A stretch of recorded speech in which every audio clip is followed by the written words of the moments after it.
Bom dia, estou aqui para o nosso devocional. Hoje, então, eu quero ler com você 1 João, capítulo 2, a partir do versículo 1, diz assim: Caros filhinhos, estas palavras vos escrevo para que não pequeis. Se, entretanto, alguém pecar, temos advogado junto ao Pai, Jesus Cristo, o justo. E ele é a propiciação pelos nossos pecados, e não somente por nossas ofensas pessoais, mas pelos pecados de todo o mundo. E temos certeza de que o conhecemos se guardamos seus mandamentos. Aquele que afirma, eu o conheço, e não obedece aos seus mandamentos, é mentiroso, e a verdade não está nele. Mas todo o que guarda a sua palavra, neste o amor de Deus tem verdadeiramente se aperfeiçoado, e dessa forma sabemos que estamos nele. Quem declara que permanece nele também deve andar como ele andou. Então aqui, olha o que João escreveu, movido pelo Espírito de Deus, né? Que Jesus, ele é a propiciação pelos nossos pecados. Ou seja, propiciação é favor ou perdão ou sua boa vontade. Então Jesus, pela sua boa vontade, pelo seu amor, ele se entregou por nós. E aqui ele começa dizendo: caros filhinhos, estas palavras vos escrevo para que não pequeis. Então nós precisamos, gente, entender que Jesus pagou um preço pelos nossos erros, pelos nossos pecados, e não somente por nossas ofensas pessoais, mas pelos pecados de todo mundo. Ou seja, não foi só pelas nossas ofensas pessoais, pelo meu pecado, pelo seu pecado, mas do mundo todo. Porque a palavra diz que Deus amou o mundo de tal maneira que deu o seu único Filho unigênito, para que todo aquele que nele crê não pereça, mas tenha vida eterna. Então a vida eterna, e para nós não perecermos, nós precisamos viver a vida de Cristo, ter o amor de Cristo no nosso coração, ter este perdão na nossa vida. E aqui diz, aqui embaixo no versículo 3, e temos certeza de que o conhecemos se guardamos os seus mandamentos. Gente, conhecer. A palavra conhecer, ela significa ter consciência, aprender algo por meio da experiência ou do raciocínio. Então, eu tenho conhecimento de quem é Jesus. Quando eu aceitei Jesus, quando eu fiz ele Senhor e Salvador da minha vida, quando eu tive esse entendimento que ele morreu pela minha culpa, pela minha dor, pelo meu pecado, pelos meus erros, que ele levou sobre si toda a iniquidade, toda a maldade, que o castigo que nos trouxe a paz para mim e para você estava sobre ele, que pelas suas pisaduras nós fomos sarados. Então, quando eu conheço, eu tenho esta consciência, eu aprendo algo por meio da experiência com Cristo. E eu passo esse testemunho. Porque quando eu aceitei Jesus, quando eu fui para a igreja, eu tinha problema no meu braço. Eu fui curada. Eu fui tendo experiências, Jesus me curou. No dia que eu desci as águas do batismo, eu fui curada da sinusite. Um dia na oração da igreja eu fui curada da epicondilite lateral, e ao mesmo tempo ali Deus foi trabalhando, eu fui curando, Jesus foi me curando, rinite, gastrite, e ali foi, porque ele não faz nada pela metade. Então tudo aquilo que me causava dor, que me incomodava, que eu era sujeita à medicação, eu vivia com dor de cabeça, por causa da sinusite. Eu não podia ficar sem remédio para rinite. Quando eu via que tinha 3 comprimidinhos na cartela, eu já corria e comprava outra caixa, eu tinha sempre em casa. Era algo contínuo. Mas quando eu tive a consciência de que Jesus levou sobre si, que ele levou a minha enfermidade, a minha dor, que o castigo que me trouxe a paz estava sobre ele e que pelas suas pisaduras eu fui sarada, eu tomei posse disso. E comecei a declarar: eu estou curada em nome de Jesus.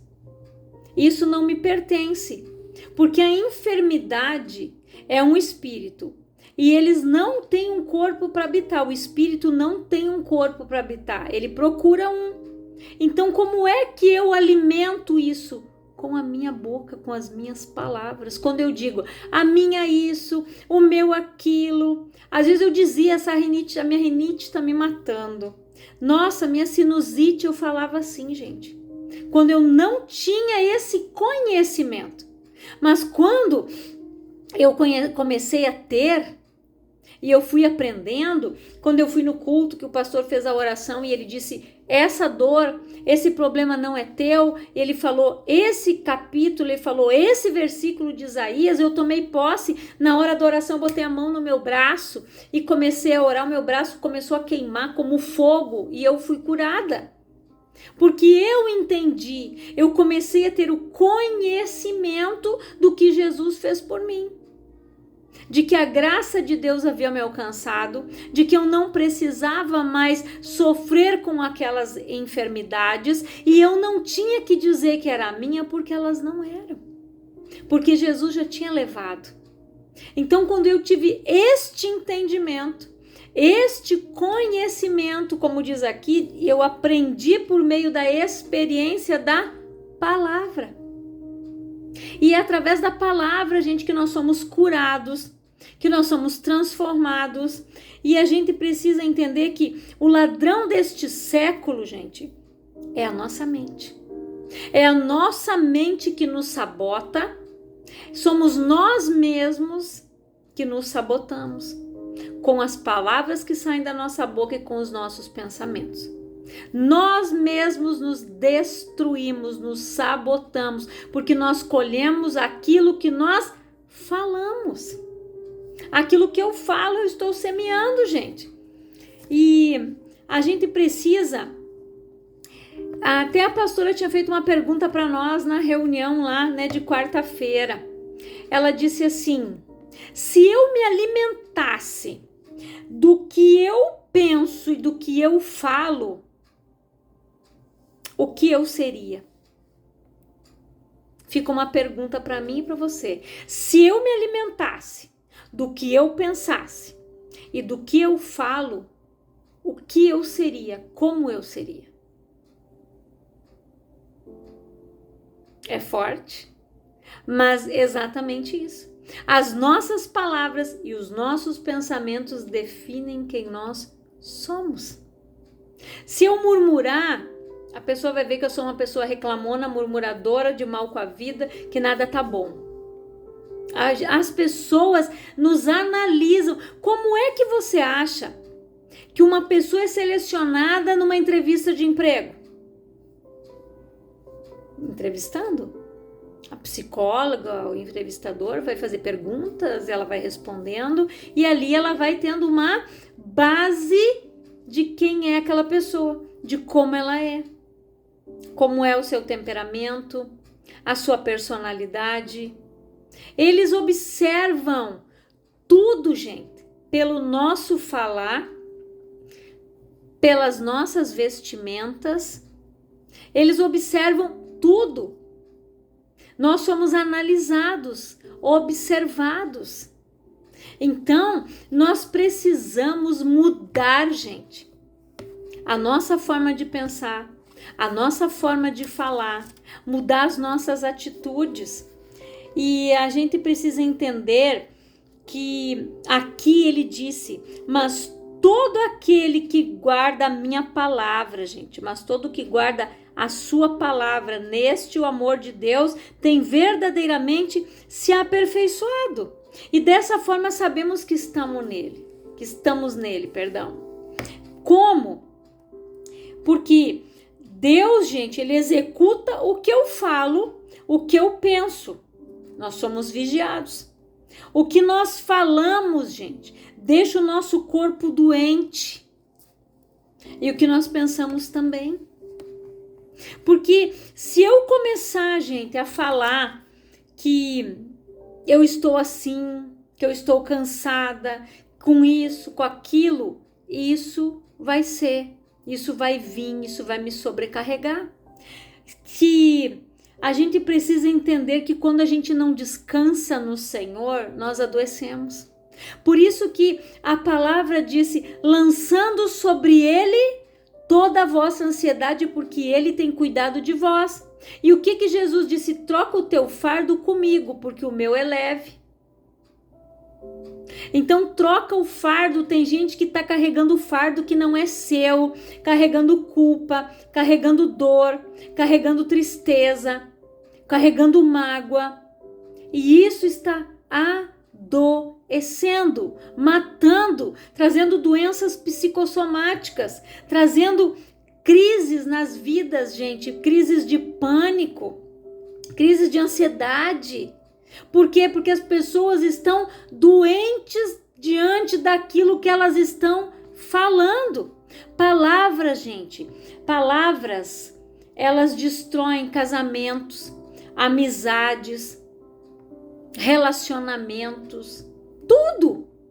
Uma palavra mal colocada, ela pode gerar, gente, até mesmo uma morte. Quantas vezes numa briga, alguém chegou e falou alguma coisa que não devia, ofendeu a mãe daquela pessoa, ofendeu a esposa daquela pessoa, falou algo ali, a pessoa perdeu a cabeça e quando viu matou a outra. Palavras, gente. Nós precisamos cuidar as palavras que saem da nossa boca, o que está sendo minado a nossa mente. E nós precisamos ter um relacionamento com Deus, porque tudo muda, gente. As atitudes, os pensamentos, o nosso vocabulário, a nossa forma de pensar, de agir, de proceder.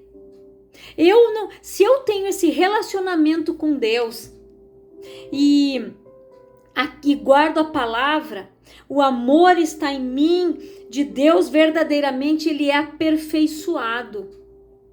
Ele me aperfeiçoa, ele vai me moldando. E dessa forma sabemos que estamos nele. Quem declara que permanece nele também deve andar como ele andou. E como é que Jesus andou, gente? Da forma simples, humilde, orando, buscando ao Pai, tendo comunhão com o Pai, falando palavras, pregando a palavra, curando pessoas. Jesus fez isso. Teve bondade, misericórdia, compaixão, amor. Foi o amor de Cristo que fez com que ele ficasse preso naquela cruz. Aquela cruz não era para ele, aquela cruz era para Barrabás. A cruz não era para ele, era para mim e para você. E o amor de Deus, ele nos aperfeiçoa. Quando nós mergulhamos, deixamos esse amor entrar no nosso coração, mudar a nossa vida, mudar as nossas atitudes, mudar o nosso vocabulário. Quando eu faço como Paulo disse, eu olho para as coisas do alto, eu penso nas coisas do alto. Quando nisto pensai, quando eu mudo o meu pensamento, gente, por completo, eu tenho a mente de Cristo, mente renovada, mente transformada. Eu mudo, automaticamente as coisas mudam, as coisas acontecem na minha vida. Mas isso depende de mim, gente. Porque o ladrão deste século, que é a nossa mente, ele quer que você tome remédio até o fim. Só que você precisa entender que o tratamento completo é a palavra. Ela é viva e eficaz. A palavra cura, a palavra liberta.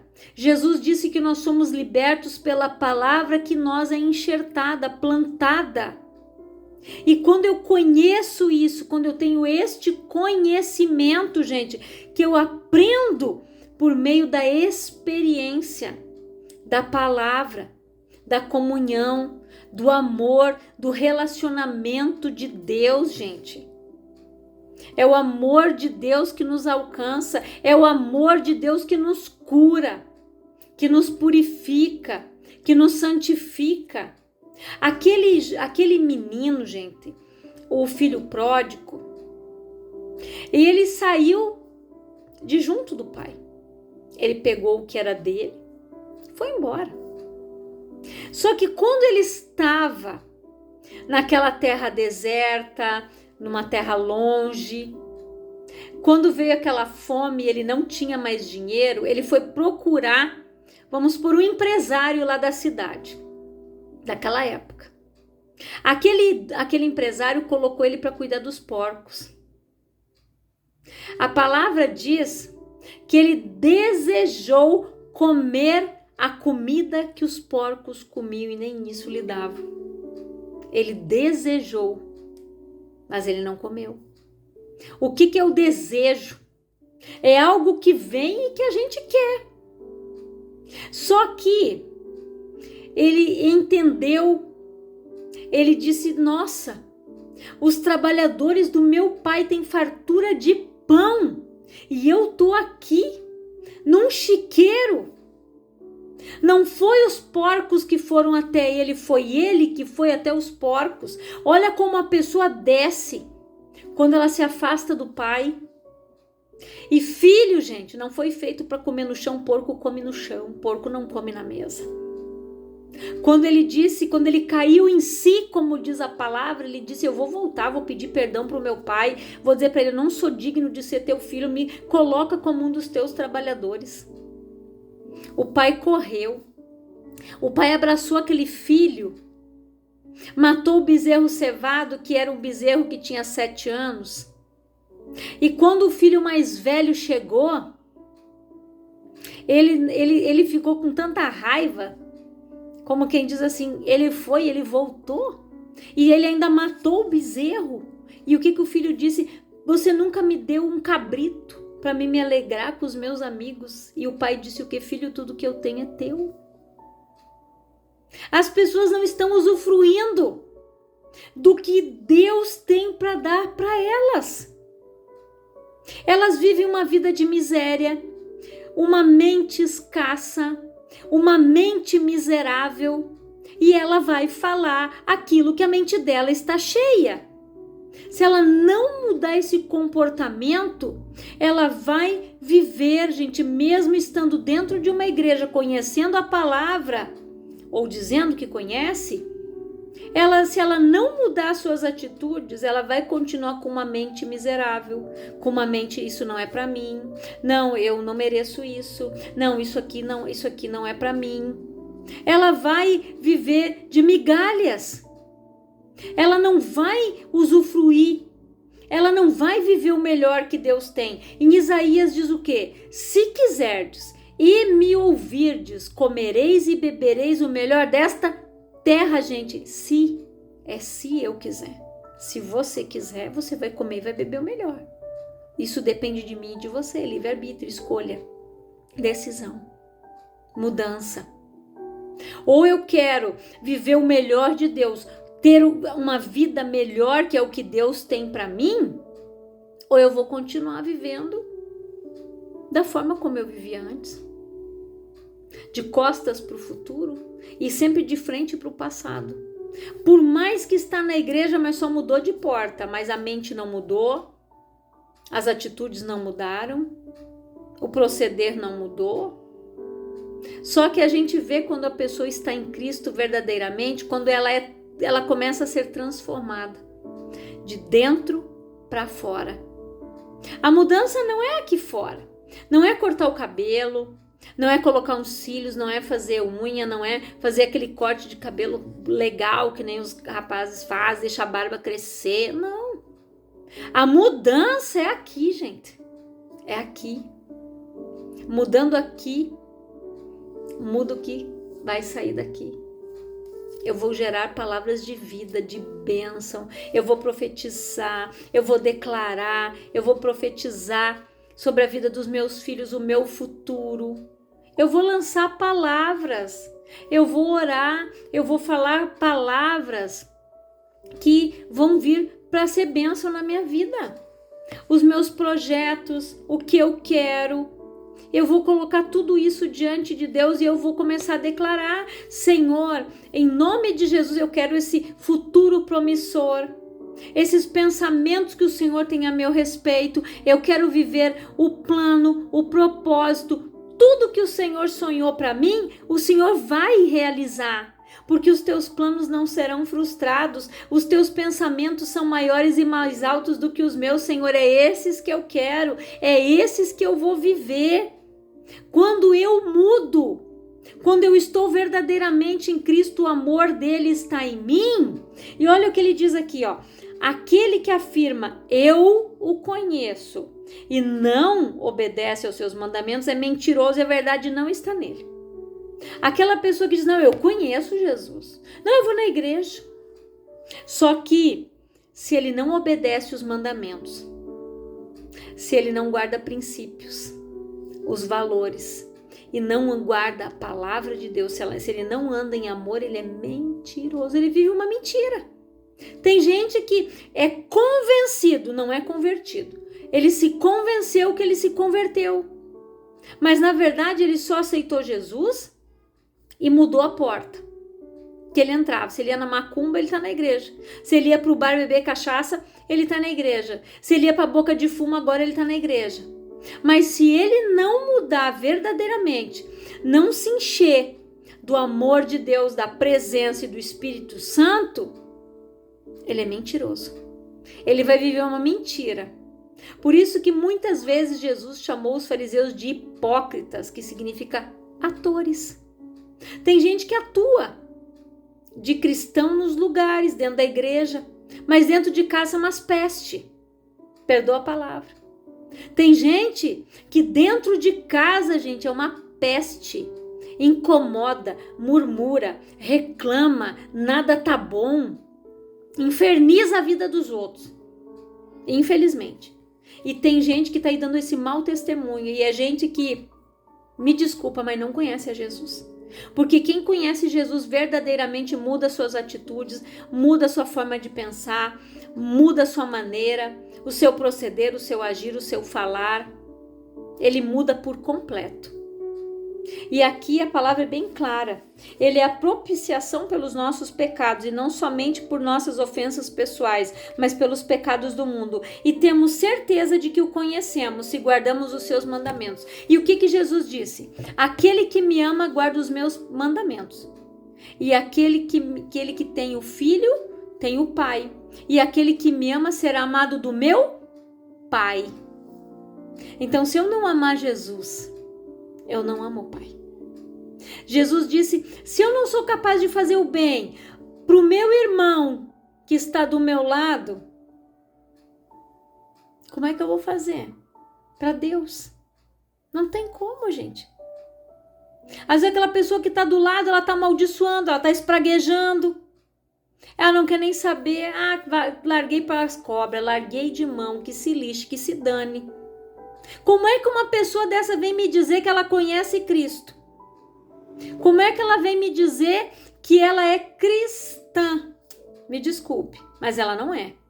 Então, se ela não mudar os seus atos verdadeiramente e guardar os mandamentos do Senhor, se a mudança não ocorrer aqui dentro, gente, nada vai acontecer. Nada acontece. Por isso que tem muita gente sentadinho na beira do caminho reclamando, olhando o milagre acontecer na vida dos outros e não acontece nada na vida dela. Sabe por quê? Porque ela vive do passado, ela olha para o passado, ela não consegue projetar o futuro, ela não consegue olhar o amanhã, porque ela está tão presa nas coisas que passaram que ela não consegue viver o eis que tudo se fez novo. As coisas velhas já passaram, não passaram. Ela continua lá no passado, ela continua agindo e pensando de forma errada. Eu preciso andar de acordo com a palavra tem que me moldar. Eu preciso me examinar, descer lá naquela olaria e dizer, Senhor, muda, arruma esse vaso, tá imperfeito, Senhor, ajeita aqui, Pai, tira isso aqui, molda aqui, ajeita ali. É isso que nós precisamos. Nos examinar, nos analisar, gente, o tempo todo. Não adianta eu dizer, não, essa palavra é para o fulano quando vai na igreja. Não, ela não é para o fulano nem para o ciclano, é para você.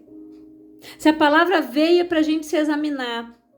Se a palavra veio é porque Deus está nos dando alerta que nós precisamos curar, gente, a nossa mente, curar o nosso corpo que está adoecido e mudar verdadeiramente. Porque tem pessoas que estão doentes, até mesmo ainda até hoje frequentando uma igreja, que não se libertaram de mágoa, não se libertaram de rancor, de ofensa, não se libertaram. E estão desencadeando doenças psicossomáticas, estão com fibromialgia, elas estão com enxaqueca, elas estão tendo N problemas, gente. Tudo vem do emocional, saúde mental. Se a tua mente, tem um ditado, né, que diz mente sã em corpo são. Se a minha mente está sadia, o meu corpo é sadio. Se a minha mente está adoecida, o meu corpo está doente. Por isso que a palavra fala que os olhos são a candeia do corpo. Se os olhos forem bons, o teu corpo será luminoso, mas se eles forem maus, o teu corpo está em trevas. Porque tem gente que só sabe olhar o que não presta. Só sabe ver o lado ruim de tudo. Ver o lado ruim nas pessoas. Mas ela não consegue ver a infância que aquela pessoa teve, as dificuldades que ela superou, como que ela está onde ela está hoje com tudo que ela passou lá atrás. Ela teve que superar muita coisa, foi criada sem pai, foi criada sem mãe, foi abusada, apanhou dos outros e aí por diante. E é uma pessoa de bem, tem um coração. Gente, às vezes nem conhece a palavra, mas tem amor pelos outros. Não quer que ninguém venha viver uma vida que ela viveu lá atrás, por fatalidades, por coisas que aconteceram lá atrás, por maldições hereditárias. Não, ela quer que as pessoas conheçam o amor de Deus. Tem pessoas que às vezes eu olho, eu digo, só falta Jesus, porque são pessoas extraordinárias, maravilhosas. Maravilhosas, gente, só falta Jesus na vida delas para ficar completa. Então que nós possamos olhar para nós e a perguntinha vai ficar: se eu me alimentasse dos meus pensamentos e das palavras que saem da minha boca, como eu seria? Então fica essa reflexão para você. Eu quero orar por você, Pai, em nome de Jesus. Eu oro por todas estas pessoas que ouvem esta palavra. Pai, que verdadeiramente elas venham te conhecer, elas venham ter as suas vidas mudadas, transformadas, que elas possam ser alimentadas pelas palavras de vida que saem da sua boca, que elas possam ser curadas verdadeiramente, ter um coração curado, uma alma curada e não uma mente adoecida, mas que tudo possa estar curado na vida dela, a mente, a alma, o espírito, o coração, Pai, as suas atitudes, que ela possa ser curada por completo, Pai, que ela abra o coração, que ela reconheça que ela precisa de transformação, de mudança, de libertação, de cura, de liberar perdão, de ser perdoada e aceitar o perdão do Senhor, aceitar a paternidade do Senhor, Pai, e usufruir do que o Senhor tem para nos dar, porque nós somos herdeiros, nós somos seus filhos, e que eles aprendam a tomar posse daquilo que é nosso, Pai. Que eles aprendam a tomar posse daquilo que o Senhor conquistou lá naquela cruz, é direito nosso, é nossa herança, como diz aquele louvor. Que essas pessoas aprendam a viver o melhor aqui, a usufruir do melhor que o Senhor tem para nós aqui, Pai. E ficar com a sua mente olhando para o futuro, seguindo para o alvo, que é Jesus, o Cristo, Pai. Que o Senhor abençoe cada vida que ouve essa palavra e que eles sejam edificados, abençoados, e que cada pessoa que receber esta palavra, que ela possa ser abençoada, Pai, igualmente, em nome de Jesus, e que Deus te abençoe poderosamente no nome do Senhor Jesus.